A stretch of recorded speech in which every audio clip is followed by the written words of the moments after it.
जी, आपने देखा था थ्रो कीवर्ड, जिससे हम एक्सेप्शन थ्रो कर रहे थे, लेकिन वहाँ पे हम अरिथमेटिक एक्सेप्शन थ्रो कर रहे थे, जबकि एज वाज लेस देन 18।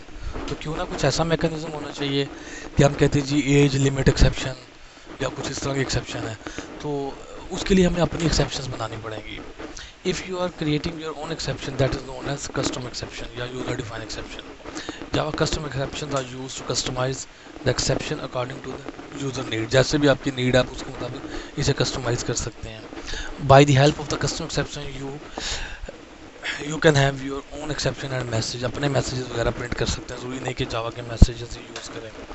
जैसे जी इनवैलिड एज एक्सेप्शन, इसको हम एक्सटेंड करवा रहे हैं एक्सेप्शन के ज़रिए। जितनी एक्सेप्शन हैं ये आपने अनचेक्ड ही मोस्टली होती हैं, तो इसलिए वो आप एक्सेप्शन के ज़रिए उसे एक्सेप्शन से एक्सटेंड करवाएं और इसका कंस्ट्रक्टर बना के उससे जो स्ट्रिंग पास करेंगे वो वही स्ट्रिंग उसकी सुपर को पास कर देगा।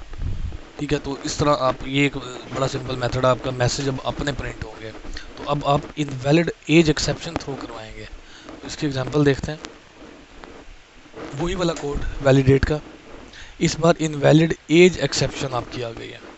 तो हमने कहा जी अगर एज लेस देन 18 है तो इनवैलिड एज एक्सेप्शन दे। अब अरिथमेटिक नहीं है, अब ये प्रॉपर लग रहा है हमारी एक्सेप्शन है। ठीक है, तो यहाँ पे जब आप आएंगे तो अगर मैं एक्सेप्शन प्रिंट करता हूँ तो उसने असल में पेरेंट है, तो you can do that, otherwise आप डायरेक्टली इनवैलिड एज एक्सेप्शन भी यहाँ लिख सकते हैं, तो ये आपको प्रॉपर काम करने देगा, कोई इशू इसके अंदर नहीं आएगा। तो ये है हमारा बेनिफिट कि हम अपनी जितनी मर्जी कस्टम एक्सेप्शन बनाएं, हमारे अपने बिजनेस मैसेजेस जो हैं वो उनके मुताबिक काम करेंगे। ठीक है, तो ये हमारा टोटल एक्सेप्शन हैंडलिंग का टॉपिक था। तो इसका यूज़ हम करेंगे इंशाल्लाह।